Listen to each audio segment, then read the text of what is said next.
আপনার পায়ে ধরি, আপনি আমার সাথে এমন করবেন না। আপনি রুম থেকে বের হয়ে যান। আমি আপনাকে বিয়ে করতে চাইনি। আমার মা আমাকে ভয় দেখিয়ে আপনার সাথে দিয়ে দিয়েছে। আমার বিয়ের বয়স হয়নি। আপনি কিছু করলে আমি কিন্তু মরে যাব।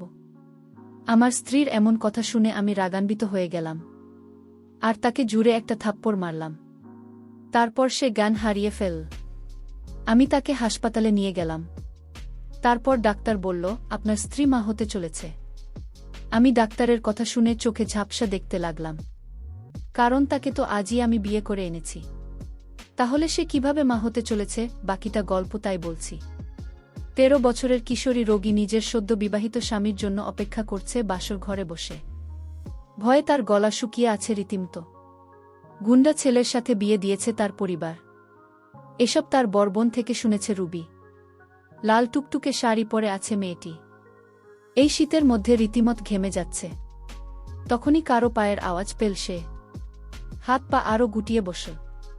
দরজা আটকানোর আওয়াজ পেয়ে ভয়ে বুক ধুকপুক করছে। এভাবে হাত পা লুকিয়ে বসে আজ কেন? লোকটার গম্ভীর পুরুষালী আওয়াজে মাথা তুলে তাকায় রবি তার দিকে। তবুও মুখ দিয়ে কোনো আওয়াজ বের করে না।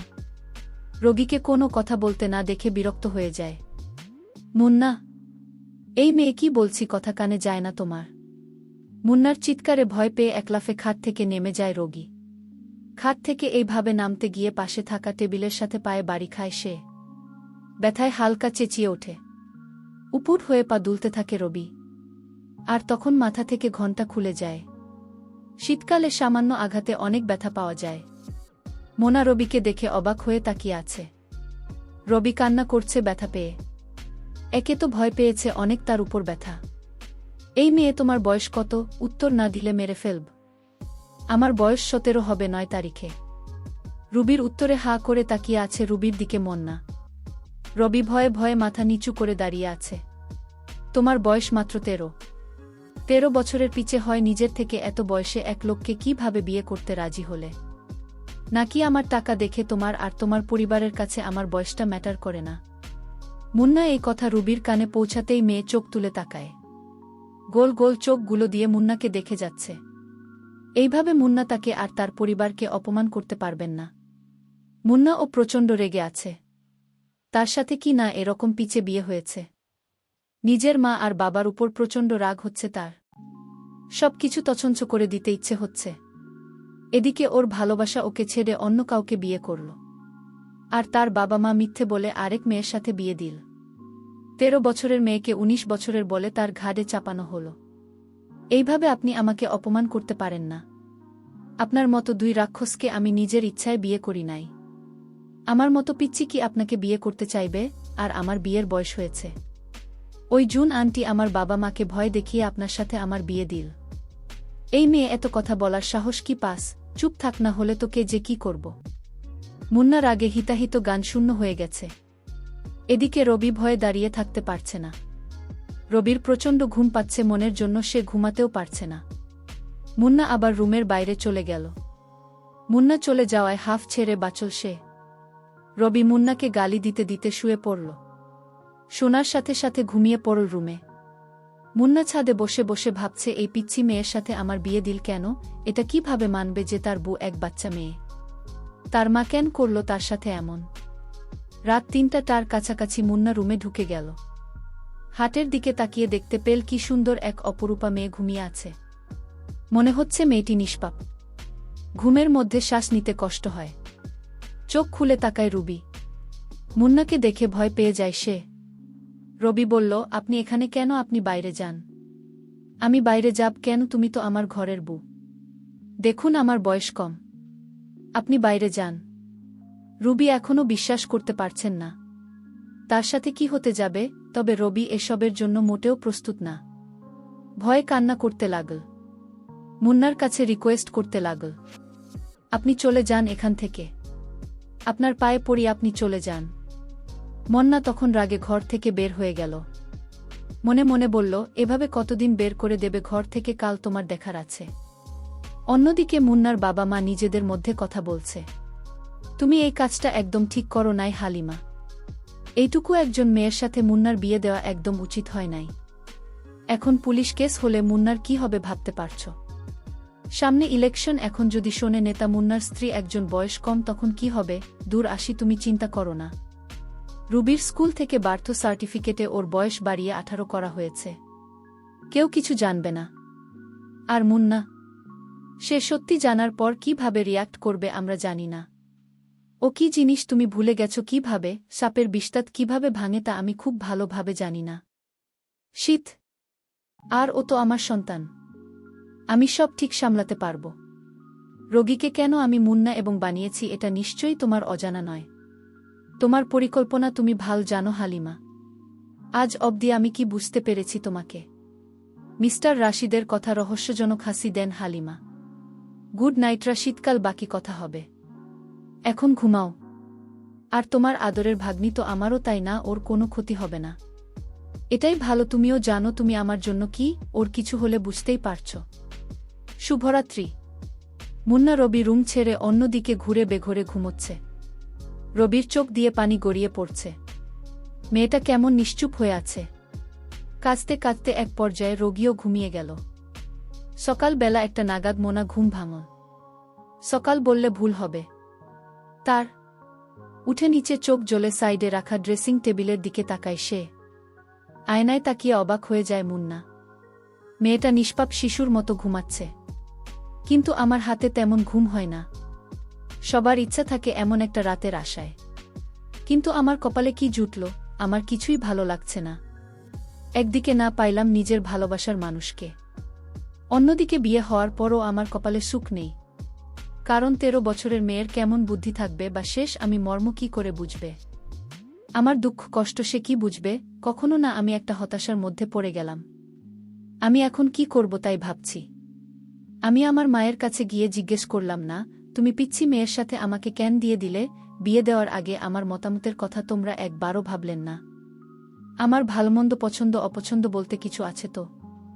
মা তখন উত্তর দিল, তোর মতো এমন বেকার ছেলের কাছে কি বিয়ে দিবে? আমি যা করেছি তা ভালোর জন্যই করেছি।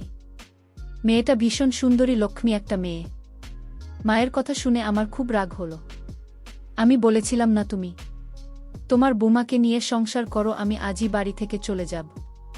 কেন, তোর কি হয়েছে? বোমাকে পছন্দ হয়নি? পছন্দ হয়েছে, কিন্তু সে তো আমার কথা রাখে না। কি করে যে তোমাকে বুঝি না? তুমি আমার কষ্ট বুঝবে না মা। তুমি কি করে ভাবলে একটা অল্পবয়সী মেয়ে স্বামী মনরক্ষা করতে পারবে? সে তো সংসার কি জিনিস সেটাই ভালো করে বোঝেন না। মা তখন আমাকে সান্ত্বনা দিয়ে বলল, একটু সবুর করো, সব ঠিক হয়ে যাবে। পরের দিন রাতে আমার স্ত্রী রুমে গেলাম, গিয়ে দেখি কান্না করছে। আমি তাকে ধমক দিয়ে বললাম, এই মেয়ে কি হয়েছে তোমার? তুমি এভাবে কান্না করছো কেন? তোমাকে কেউ মেরেছে নাকি এমনভাবে কান্না করছো মনে হয় তোমাকে কেউ মেরেছে? একদম চুপ, কোনো কান্না চলবে না। আমি বললাম, রাতের খাবার খেয়ে শুয়ে পড়ো। আমি নিচে শুয়ে পড়লাম। মনে মনে ভাবলাম এটা অবশ্যই ভদ্র, কিন্তু ও আমাকে ভয় পায়। কিছুদিন গেলে হয়তো সব ঠিক হয়ে যাবে। নিজের মনকে সান্ত্বনা দিলাম নিজেই। এরপর দিন সারা দিন বাইরে ছিলাম। রাতে ঘরে ফিরে দেখলাম আমার শাশুড়ি আমায় আসেন। আমি আমার শাশুড়িকে এই প্রথম দেখলাম, কারণ আমার বিয়েটা আমার মা আর শাশুড়ি আমরা দুজন মিলে গোপনে কাজ এনে দিয়েছিল। কিন্তু আমার মা বুঝতে দেয় না যে এটা তোর শাশুড়ি আম্মা। আমি আজ শাশুড়ি আমাকে দেখে চমকে উঠলাম। শাশুড়ি আমার বয়স খুবই কম। আমার কাছে মনে হচ্ছিল আমার বউ আর শাশুড়ি আমরা দুই বোন। আসলে বিষয়টা আমার কাছে রহস্যজনক। এটা কি করে সম্ভব? আমি কিছুতেই বিশ্বাস করতে পারছি না এটা আমার শাশুড়ি আম্মা হতে পারে। আমি আমার শাশুড়ি আমাকে সালাম করলাম। শাশুড়িমা বললেন, কেমন কাটছে তোমাদের বিয়ের জীবন? ভালো কাটছে না শাশুড়ি আম্মা আমাদের বিয়ের জীবন। আপনারা কেমন আমার কাছেই অল্প বয়সী মেয়েকে বিয়ে দিলে? যে সংসার কি জিনিস সেটাই ভালো করে বোঝেন না। আর আমারে দেখলে তো আপনার মেয়ের কান্না শুরু করে দেয়। ঠিক আছে বাবা, আমি আমার মেয়েকে আজ বুঝিয়ে সব বলে দেব। রাতে ঘরে শুনতে পেলাম আমার শাশুড়ি আর আমার স্ত্রীর মধ্যে আলাপন। আমার স্ত্রী বলল, মা তুমি এটা কি করলে? একটা বাজে ছেলের সাথে আমার বিয়ে দিয়ে দিল। আমি তাদের কথা শুনে অবাক হয়ে গেলাম। আমার কাছে মনে হলো বিশাল বড় পাহাড়টা আমার মাথায় পড়ল। আমি তাদের কথা শুনে অবাক হয়ে গেলাম। আমার স্ত্রী আমাকে বাজে বলল কেন? তার মানে সে আমাকে পছন্দ করে না? তার অনিচ্ছায় বিয়ে হয়েছে? আমার মাথায় কিছু ঢুকছে না। আমি মহা চিন্তায় পড়ে গেলাম। তাদের সব কথা আমি শুনে ফেলি।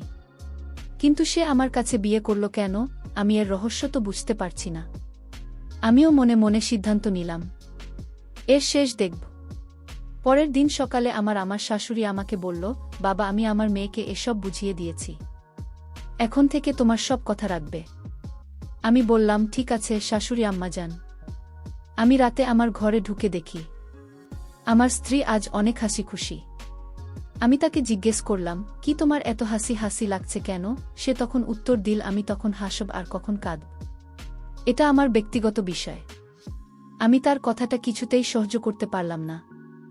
আমি কাছে গিয়ে দিলাম একটা, তারপরেই মেয়ে, তুই আমায় কি ভাবছিস মনে করছিস? তোর সকল অপমান আমি মুখ বুজে সহ্য করব। কিন্তু তারপর মারার পর লক্ষ্য করলাম আমার স্ত্রী অজ্ঞান হয়ে গেল। আমি মনে মনে ভাবলাম, এটা আমি কি করলাম? মরে গেল না তো? তাড়াতাড়ি হাসপাতালে নিয়ে গেলাম। তারপর ডাক্তার বলল, আপনার স্ত্রী গর্ভবতী, আপনি বাবা হতে যাচ্ছেন, মিষ্টি খাওয়ান। আমি ডাক্তারের কথা শুনে অবাক হয়ে গেলাম। আমি দু চোখ দিয়ে অন্ধকার দেখতে পেলাম। আমার মাথায় মনে হয় বাজ পড়ল। এটা কি করে সম্ভব? আমি তো কিছুই বুঝতে পারলাম না। এটা কোন ধরনের পরীক্ষা? আমি ডাক্তারকে বললাম, দেখুন স্যার, আপনাদের কোথাও ভুল হচ্ছে। আপনারা আবার পরীক্ষা করে দেখুন, কারণ আমার সাথে তার কিছুই হয়নি। আমি আল্লাহকে ডাকতে লাগলাম, আল্লাহ, এটা আমায় কোনো পরীক্ষায় ফেলেছ? বিয়ে হয়েছে মাত্র কয়েকদিন হল, এখনই গর্ভবতী। এটা আমি মেনে নিতে পারব না। ডাক্তার সাহেব আমাকে তার সমস্ত রিপোর্ট দেখাল। ডাক্তার সাহেব ঠিকই বলেছে, আমার স্ত্রী মা হতে চলেছে। এটা রিপোর্ট দেখে স্পষ্ট বোঝা যাচ্ছে। আমি হাসপাতালের বারান্দায় এমন অবস্থায় দাঁড়িয়ে রইলাম। ডাক্তারবাবু কিছুক্ষণ পর বলল, আপনার স্ত্রীর জ্ঞান ফিরেছে। আপনি এখন তাকে বাসায় নিয়ে যেতে পারেন, আমরা কিছু ওষুধ লিখে দিচ্ছি, সেগুলো খাওয়ালে সব ঠিক হয়ে যাবে। আমি তাকে বাসায় নিয়ে গেলাম। মা বলল, বৌমার কি হয়েছিল বাবা? তুই ওরে হাসপাতাল নিয়েছিলি কেন? মা, তোমার বৌমা মা হতে চলেছে, তোমাকে আজ একটা খুশির খবর দিলাম।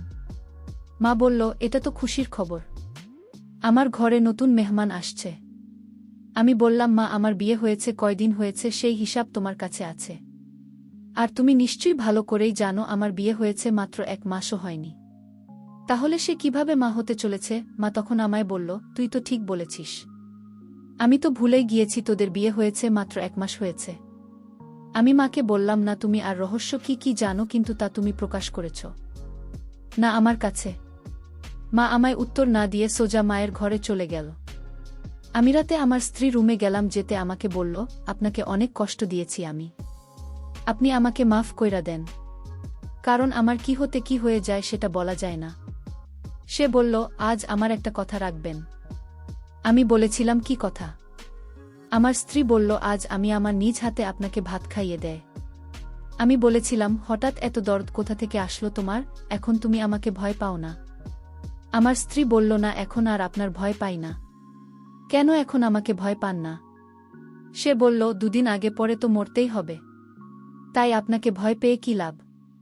আমি তখন রাগে বললাম, তুই এখনই আমার ঘর থেকে বের হন। তোর কাছে আমার কিছু পাওনা দাওনা নেই, তুই বের হবি আমার ঘর থেকে। আমি আমার স্বামীর পায়ে ধরে বললাম, আপনি আমাকে আপনার ঘর থেকে বের করে দেন না। সে আমার পায়ে ধরে কান্না করতে লাগল। ঠিক আছে, আমার ঘরে তো কে জায়গা দিতে পারি, একটা শর্তে, তুই বলবি এত তাড়াতাড়ি কিভাবে মা হতে চল। সব কিছুই আপনাকে বলবো, আমি আপনাদের কথা দিলাম, কিন্তু আমার এ ঘর থেকে বের করে দেন না। ঠিক আছে, তাহলে বলো, তুই এত তাড়াতাড়ি কেমন হইলি? সে তখন আমার কাছে তার সত্য ঘটনাটা খুলে বলল। আমি সেটা শোনার সাথে সাথে আমি মাটিতে লুটিয়ে পড়ি। তার এই কথা শোনার পর আমার 2 দিন যাবত আমি অজ্ঞান অবস্থায় পড়ে রইলাম। সে আমাকে বলেছিল আমার বাবার টাকা পয়সা সম্পত্তি অনেক ছিল, আমি একজনকে খুব ভালোবাসতাম। বিয়ের আগে সে আমার সাথে ফেরেশতার মতো আচরণ করত। আমি ভেবেছিলাম সে অনেক ভালো। আমি বাবাকে বলেছিলাম, বাবা, বিয়ে যদি করতে হয় তাহলে আমি ওকেই করব। ছেলেটির নাম ছিল রঙিন। আমি রামিনকে আমার জীবনের চাইতেও বেশি ভালোবাসতাম। বাবা তখন বলেছিল, এই ছেলের সাথে বিয়ে আমি দিতে পারব না। আমার বাবা আমাকে বারবার নিষেধ করেছিল। আমি বাবাকে পরিষ্কারভাবে জানিয়ে দিলাম, আমি তাকে ছাড়া বাঁচব না। আমি আরও বলেছিলাম যদি তুমি রামের সাথে যদি বিয়ে না দাও তাহলে আমাকে চিরদিনের জন্য হারাবে বাবা। বাবা শেষ পর্যন্ত আমার কথা মেনে নিল এবং সেই ছেলের সাথে আমার বিয়ে দিয়ে দিল। বিয়ের 2-3 মাস আমার ভালোই কাটছিল। কিছুদিন পর তার আসল রূপ বেরিয়ে পড়ল। সে আমাকে প্রতিদিন আমার প্রতি অত্যাচার করত আর বলতো বাবার কাছ থেকে টাকা নিয়ে কাল আমার ঘরে আসবে, নইলে তোর এই ঘরে কোনো জায়গা নাই। আমি বেশ কিছুদিন টাকা এনে দিয়েছিলাম কিন্তু আমাকে খুব মারধর করত একটু কিছু হলে। পরে জানতে পারলাম ছেলেটি ভালো না। এর আগে আরও একটি মেয়েকে বিয়ে করে তার বাবার কাছে থেকে টাকা নিয়ে তাকে ছেড়ে দিয়েছে। সবাই এই ছেলেটিকে ভয় পায়, তার মুখের উপর কেউ কথা বলতে পারে না। যাকে ইচ্ছা তাকে সে নির্দ্বিধায় মেরে ফেলত। আমি তার এই চরিত্র দেখে ভাবলাম আমিও কাকে বিয়ে করেছিস, এ তো একটা দুশ্চরিত্র। তারপর বাবা আমাকে রামের ঘর থেকে নিয়ে আসে। এটাই আমার শাস্তি। আমার বাবার কথা না শোনার কারণে আজ আমার এই অবস্থা।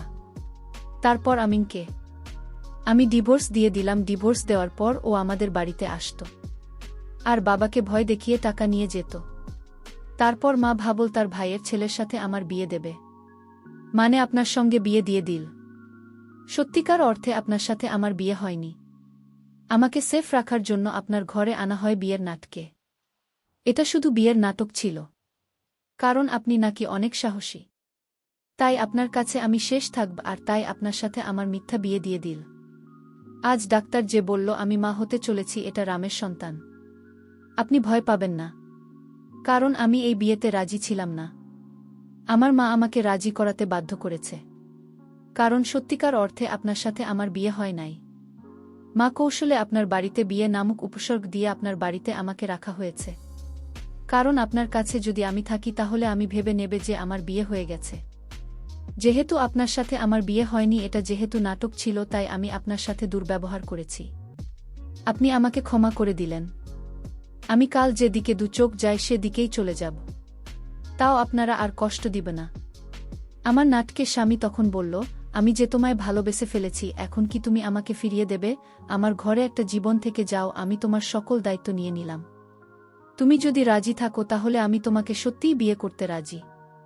ওর কথা শুনে মনে হলো আমি আবার নতুন একটা জীবন পেয়েছি। তারপর বাকি জীবনটা তার ঘরেই কাটিয়ে দিলাম। বন্ধুরা, গল্পটি কেমন লাগল তোমরা কমেন্ট করে জানিয়ে দিও। আর এরকম গল্প পেতে আমার চ্যানেলটিকে সাবস্ক্রাইব করে পাশে থাকুন। ধন্যবাদ।